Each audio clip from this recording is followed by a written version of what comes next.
Assalamualaikum warahmatullahi wabarakatuh. Selamat bergabung di pembelajaran mengenai distribusi frekuensi. Apa itu distribusi frekuensi? Itu data yang dikelompokkan. Jadi kita buat distribusi frekuensi ketika data mentahnya itu banyak, bisa puluhan, ratusan, bahkan ribuan.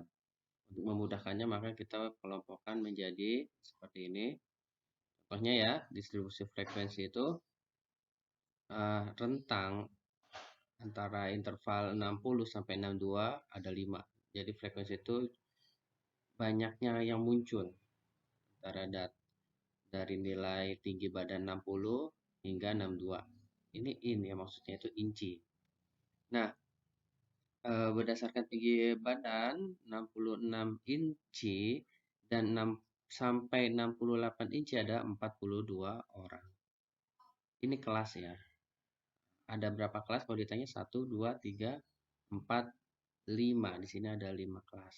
Kalau kita analisis ini panjangnya berapa, panjang kelasnya 60, 61, 62. Berarti panjangnya 3. 60-nya dihitung.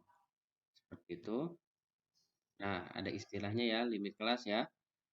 Tadi ini di kelas antara 60 inci dan 62 inci. Nah, ini disebut limit kelas. Angka 60 limit kelas bawah, angka 62 limit kelas atas. Itu. Ini jika dalam pengukuran tinggi badan di atas dilakukan dengan ketelitian 0,5 inci, maka tinggi badan 59,5 inci dan 62,5 inci dimasukkan ke dalam kelas 60 sampai 62. Bilangan 59,5 dan 62,5 inci ini disebut batas kelas. Tadi itu limit kelas, 62, 60 itu limit kelas, 59,5 dan 62,5 yaitu limit kelas sesungguhnya atau batas kelas.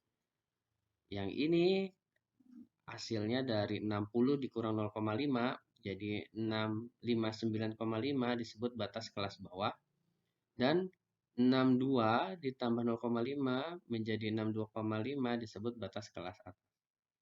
Lebar interval itu kan sebenarnya batas kelas atas dikurang batas kelas bawah. Itu. Jadi ada yang menyebutnya lebar interval kelas atau panjang kelas. Tanda kelas itu adalah diperoleh dari rata-rata nilai. Ini limit kelas 66 ditambah 68 dibagi 2 atau 60 ditambah 62 dibagi 2. Jadi tanda kelas. Biasanya disebut juga nilai tengah. Nah, sekarang kita lanjut prosedur membuat tabel frekuensi. Yang pertama, tetapkan data terbesar dan data terkecil. Yang kedua, bagilah rank ini ke dalam jumlah interval rank. Jadi kita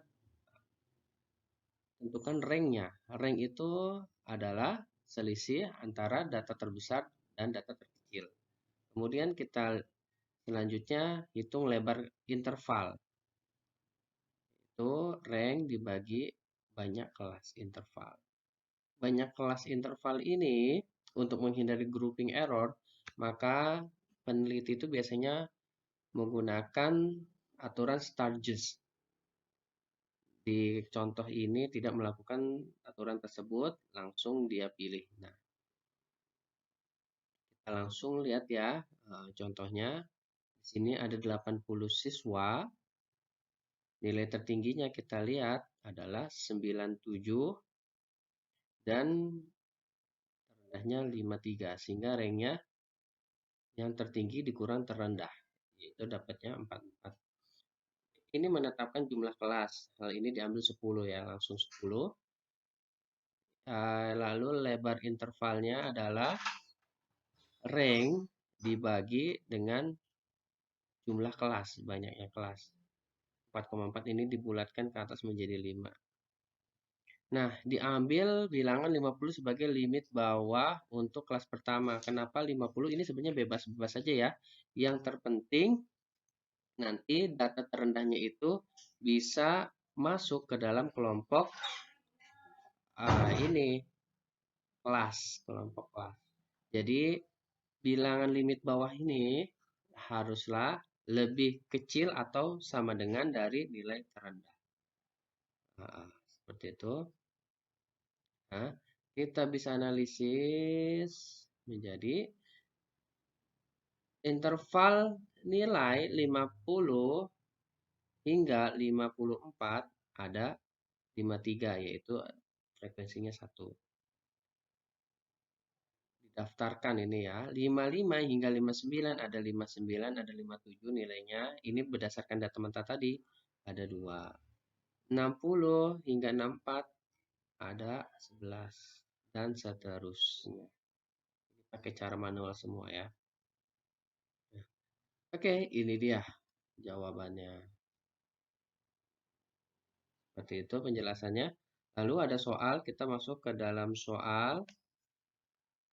Untuk data matematik, buatlah model tabel distribusi frekuensi dengan mengambil banyak kelas 8. Jadi kelasnya itu ditentukan juga sama dia 8 ya. Tapi nanti kita akan coba hitung dengan menggunakan aturan Stargess ya. Yang B, hitung rata-rata nilai siswa dari data mentahnya. Hitung rata-rata nilai siswa. Jadi ini maksudnya hitung rata-rata nilai siswa dari data mentahnya itu adalah semuanya dijumlah. Artinya nanti yang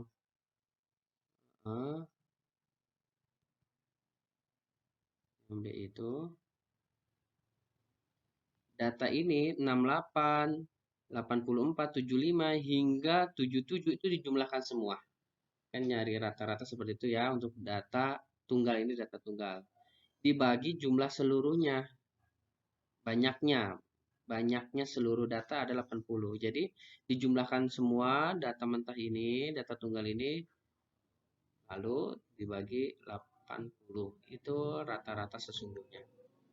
Nah, di sini akan dibandingkan nilainya ya dengan menggunakan rumus jumlah FIDI. DI ini adalah nilai tengahnya, nilai tengah interval. FI ini adalah frekuensinya dibagi jumlah frekuensi. Lalu lakukan persepti pertanyaan C untuk tabel dengan 10 kelas. Jadi nanti dibandingin nih yang bagian E. Sebutkan rata-rata mana dari hasil C dan D yang lebih mendekati rata-rata sesungguhnya. Seperti itu. Oke, kita akan coba nanti lanjut